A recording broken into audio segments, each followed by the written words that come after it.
It's for us a big honor to be here with you. And we would like also to say thank you to the organization for the invitation.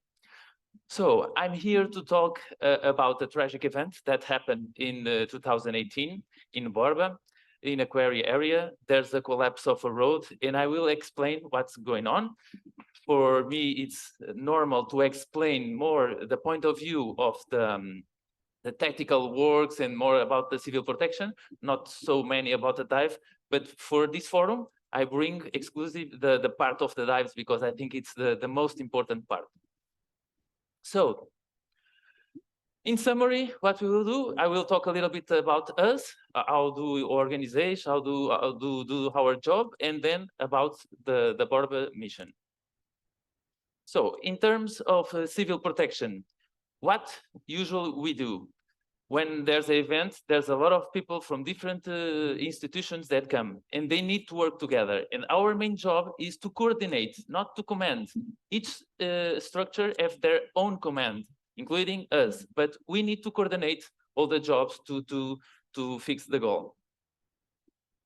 So, the Civil Protection Special Force was created in 2017. The first steps were in 2005 with the fire brigades. We are firefighters, so we start on the fire brigades, transported, and when the years go further, and we start to go and do more missions like dive, like high-angle search and rescue with ropes, firefighters, abseiling from helicopters, a lot of things, including the dive. So we are almost 230 people, and we are organized, and we have our own command in our structure. Our mission is all that carries about the civil protection and to respond to emergency events. So we take actions also as the prevention to the wildfires. We prescribe burns and all the things. We do all the stuffs in the civil protection. And we also respond to the big scenarios where something catastrophic, like the example that I bring us today for you.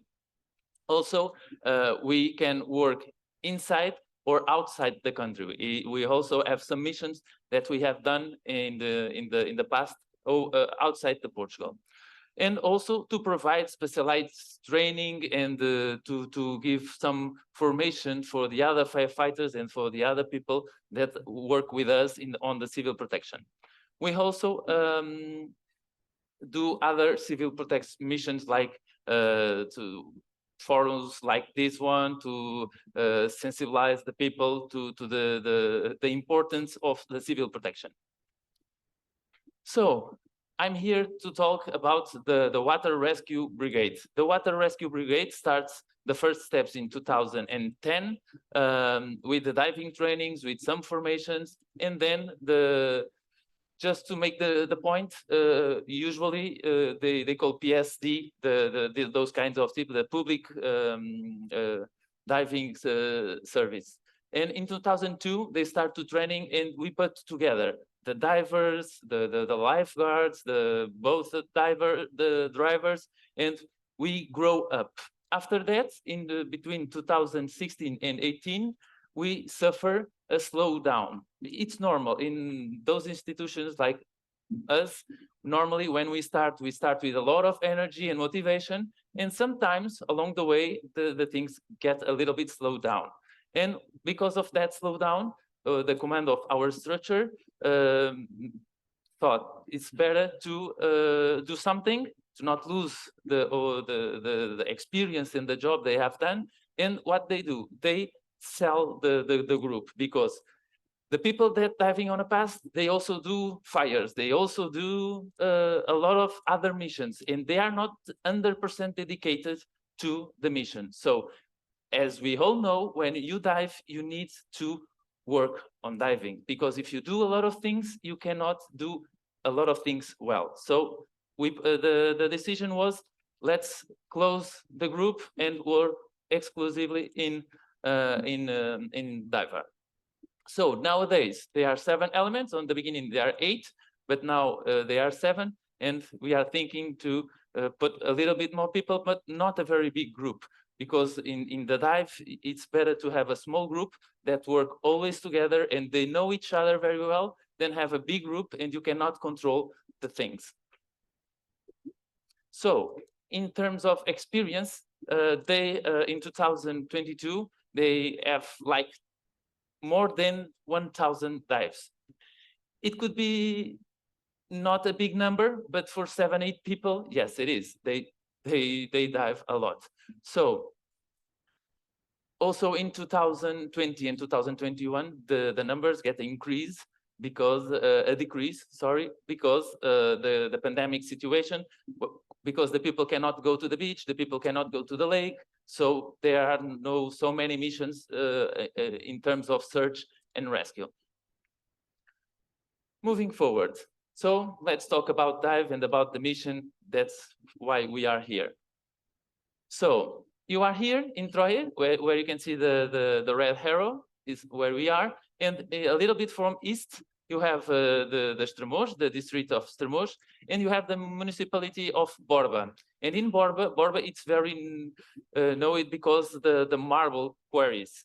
They have a very special one, a pink marble that it's very known for to export from out of the country. And as you can see here, that is the place where the accident occurred. So this is a air picture, air view from the site before the accident. As you can see, I assure you that the people that go on that road in the middle of the picture, they don't get the perception how deep is the hole, because you have shrubs, you have the walls, you have the trees, and you look like you are in a normal road, and the people don't have the perception of the risk they are when they circulate on that kind of the road. It's and this is the affected area that collapsed. As you can see, zooming in, you see the big crack. It announces that in one day we can have problems in there. So it's the first beginning. So on 9th November in 2018, around 10:04 p.m., the landslide that caused the collapse. Oh, sorry. It's a video, but I cannot. Can you help me, please, to click on the video? Because it have a low quality, but you will see. Thank you very much. You have the perception of the accident. You can see it's huge. You see the dimension of the rocks. It's very, very huge. And as you can see also, when the lands go down on the water, they do a big wave also. They are, in terms of damage, we have 3 vehicles involved and 5 people missing. One of the vehicles, it's down on the bottom of the quarry with 2 workers. It's one big dumper there's in the other back row.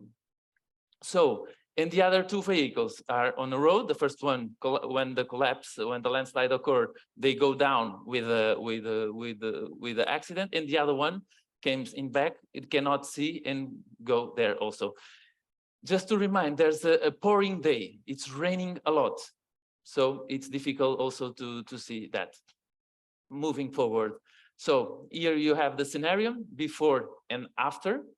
And this is our work scenario. So we sectorize in 2 different places of work, 2 work sites different. The red one, it's our work site because it's the water rescue, and the other one is the land because the vehicles that are down there just get buried because the land. So more about scenarios, our difficulties. We need to go top to bottom and vice versa with carrying all the stuffs. It's very hard job because the access is not very very good to go down and to where the people are missed.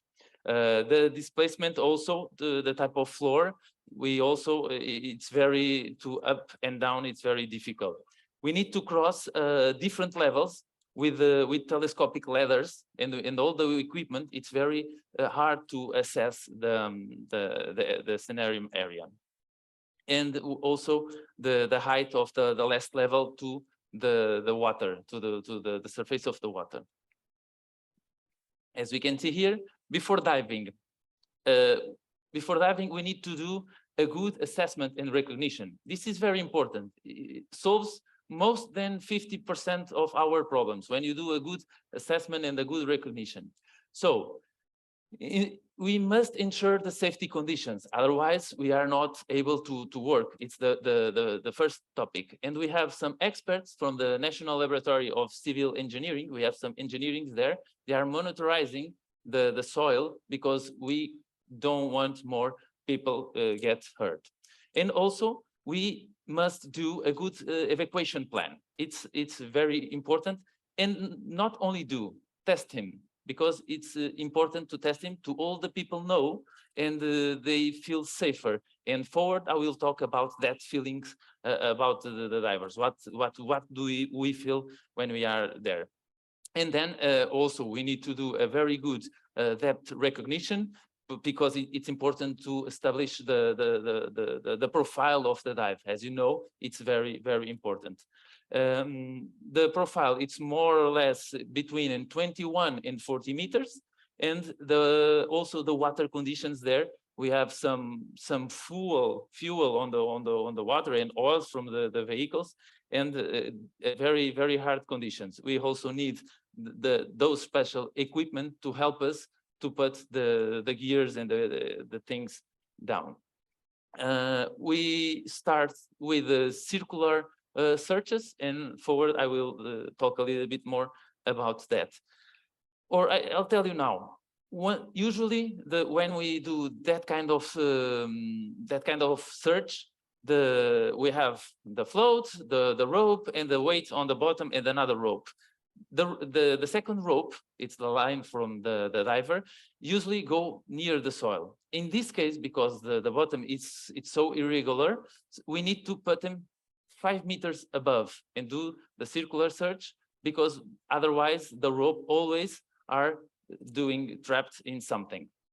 So the recognition, establish the type of dives and the profiles, and also the kind of gear that we use. We have two different equipments. One is the dry suits and the full faces, and further we choose different equipment. The first approach is we choose that equipment. Why? Because the water is very cold. We don't know if there's other risks for the divers. So first option to the first recognition and the first dive, they go the best with the best protection that we have. But we saw there's a lot of things on the bottom that could damage the dry suit. So we will change after we change for the semi-dry wetsuit with a normal open circuit regulator. And we also, our full face doesn't have the communications. It will be an advantage, but we don't have it. So during the first dive occurred in 23 November, and the accident was on 19th, 4 days after, until we have the safety conditions to go inside. Please, this big one is a video also. Can you touch it, please? Thank you. I think it is not listening. Oh, yeah, good, perfect. There is the bottom, as you can see, rocks, Sharpie rocks, and some tubes, metal steel tubes, and a lot of platforms. But one very interesting thing, you can hear the breath of the diver. It's very calm. If they are stressed, for sure, it will be different. You have a different frequency of breath. So this means the divers are experienced and they are used to stay on that kind of conditions. So What we have? We have a lot of obstacles. Exploratory divers, we do it on first to understand and to feel what's going on, to check the bottom conditions. Also, small and constant landslides. When we are underwater, we can hear the noise of rocks and something always going down. And this is not very good, not a very good feeling for who's underwater with the very less visibility conditions. It's very, very, very hard. So more things, a large metallic structure from the cranes, from the generators, elevators, and all the stuff that the quarry usually have. All the things that collapse with the landslide. And also a lot of marble blocks, as you can see on the video, and steel pipes and cables, a big confusion. So after the first dive to explore, we do a debrief and talk about what conditions do we have, what's supposed to do we have or we don't have conditions to work there? Okay, so the dangers for the divers. The first aspect, getting caught in the various obstacles and the search the cables of themselves, it's very easy to get trapped. Being under structure without realizing it, and if you have some emergency and you want to get up to the surface and you have not conditions and you are in a bad situation as well. The risk of collapsing underwater, because we are, as I said, always there's something in movement. The different depths, because it's very difficult when you are diving and you need to climb 5 meters and then you need to get down from 4 meters and then because there's a lot of obstacles. And sharp objects that can injury, can damage your equipment. And when you cannot see under the water, because this kind of diving, it's very different than the visual diving in open waters that the people usually are used to. And the gradient of the factor of the reduced visibility. So decisions after the briefing, we do the first dives, we debrief what we have on the exploratory dives. So we need to take decisions, and the decisions were the search. It's not effective. We cannot find. We are trying to look for vehicles. Yes, it's a big object, but we don't have conditions to keep going on that. It's not effective. And then we suspend also because the vehicles is supposed to be near the danger zone, and we are trying to avoid that zone because of the danger of get injury or that. Also, the Navy and the Hydrographical Institute came with ROV. For us, it's the best option. So we suspend all the divers on the water when we start to work with equipment that can be operated remotely. It's better and safety for everyone. At the same time, the walls are monitored with specific equipment from the engineers from the institute. And also we decide, it's very important, the height of the water. When we need to stay more time under the water, it's very important to have get shallow, and we try to remove this water with high capacity pumps to extract the quarries. During these operations, there are 3 dives also, not the search and rescue dives, but a different kind of dives. It's just to plug the water passage between the quarries, because as you see, there's 2 with a big wave, the water split, and we want to remove the water. So you have some images that you can see the ROV from the Navy and the pumps working on the quarry. So here you can see the significant drop on the water level. As you can see, after 4 days, there's a very, very significant drop water level, as you can see. And this give us more conditions to go and check. This is another video, please. After 4 consecutive days of using this equipment, there's was detected a metallic structure. It looks like a car. So they asked for the divers to go to confirm. And as you can see on the video, the two divers go there and check, yes, effectively, it was the vehicle. It turned in to be a van with two occupants. And the first occupant, we have visual contact. The second one is buried, but it's on the driver place. So we thought perhaps there are two victims on there. We passed the steel cable, and then we try to put the car out. Why we are not able to use refloating balloons? Because it's very unstable area, and we want the divers stay at least time as possible under the water, because the conditions are very, very hard. So we remove the first vehicle using the crane from the quarry, and we put him in the place where we can work. That's one of the options. In the second vehicle, we'll change the tactical, because it's very hard to work on those conditions, and the job we are doing, it's not very effective. As you can see on that image, the vehicle is completely destroyed. So it's very hard, including to remove the bodies from inside. With that equipment, it's manual, don't have the same power than normally that we use.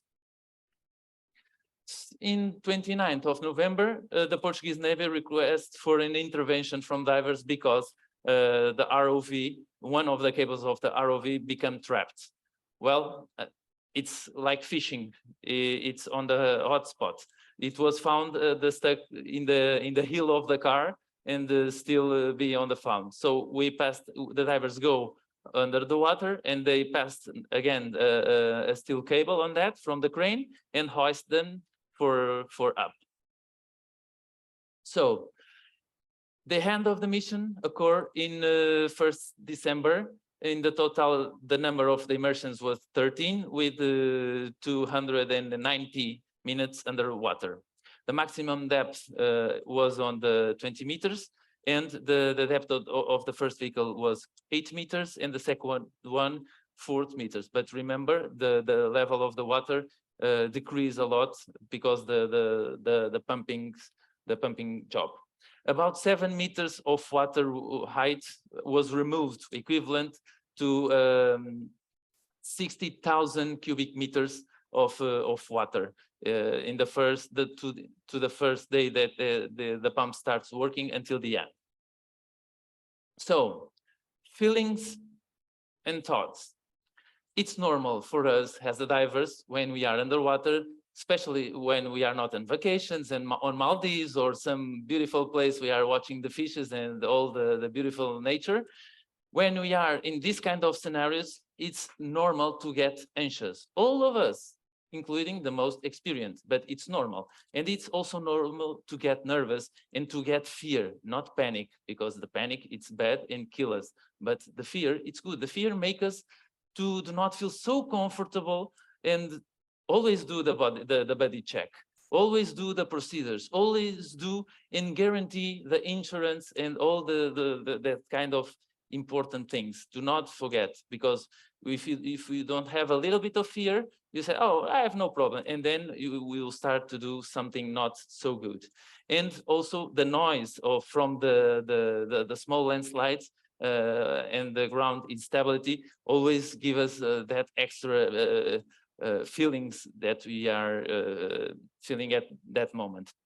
And it's normal to think, and if the things go wrong, I'm here, okay, I'm doing the dive.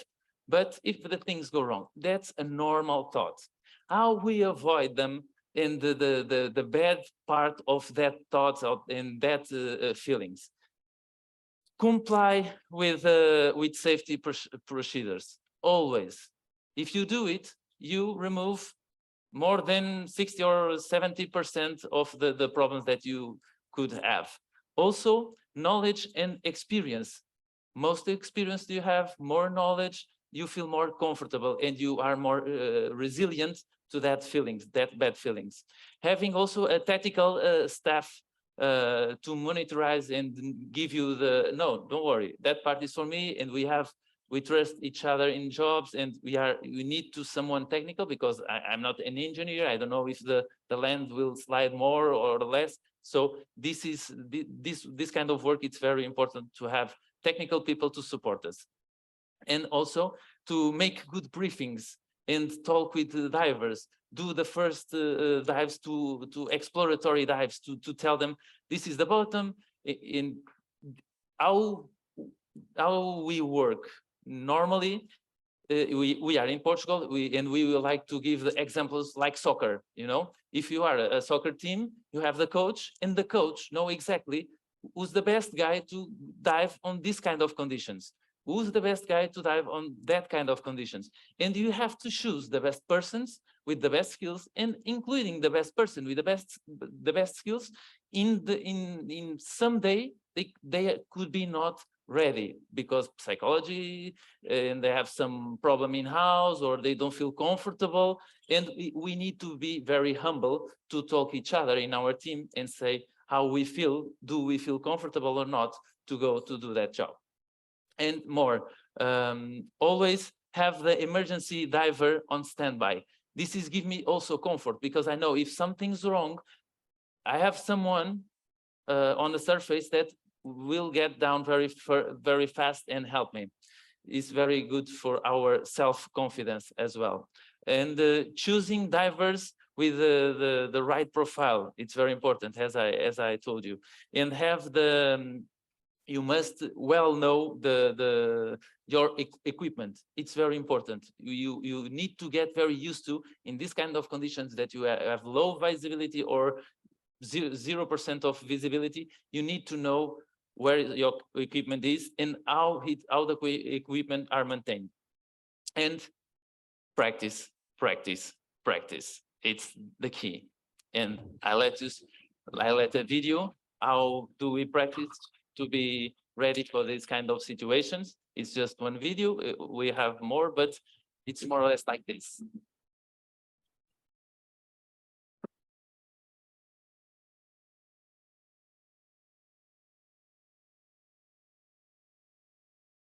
Usually when we do a hard train, it's better to go to the reality.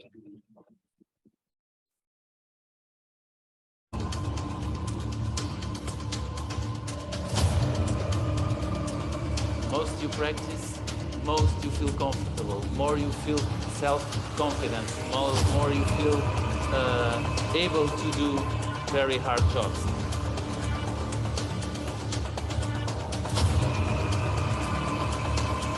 Do it also with different kind of equipment, testing. What is better for this situation? What is worst? It's very important.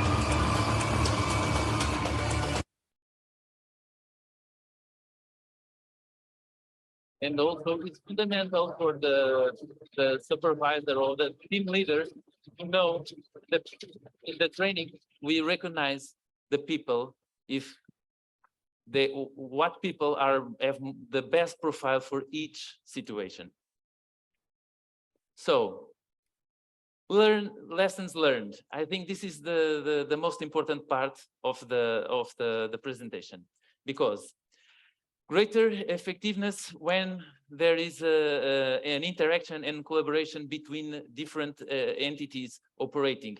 It's fundamental. We need to work with different people from different agencies. It's very, very important. And how do we can improve that? Especially we need to also to have the advantage of conducting trainings and exercise together. It's very important, because when we train together, if we go to the real mission, we are used to, we know the people, we know the faces, we know the names, and we are very more comfortable, and we have more self-confidence to work. And also we must be humble. We need to have the humility to understand that we are in conditions or not, because maybe I am the best diver or the worst diver in my team, but in that specific day, I could be the guy that are really prepared for that mission. And the normally best guy could not feeling well because it's sick, because he have COVID and they are not on the team, or because for any reasons or any different things. It's very necessary also we are recreate in high complex scenarios, as you see on the last video. Future, in the future, what we want. We know we need to bet in different dive formations to keep our knowledge, to improve our knowledge, and always acquire some more autonomous equipment and like rebreathers or like tree mix, or like we need to do that, because until this moment we just work with normal air. And also the question of a remote operating vehicle if it's needed, because those kind of equipment, it's very costs a lot of amount of money. I think one of the best solutions in this moment is, I think everyone wants to play with a toy, but if we have different institutions that have that kind of toys, so we must work together and do the jobs together. And if I don't have one thing, I know who have it, come to me, let's train, let's do it, because someday, somehow, somewhere, we will have a problem, and we will be for sure working together to try to solve a problem. And it's all. Thank you very much.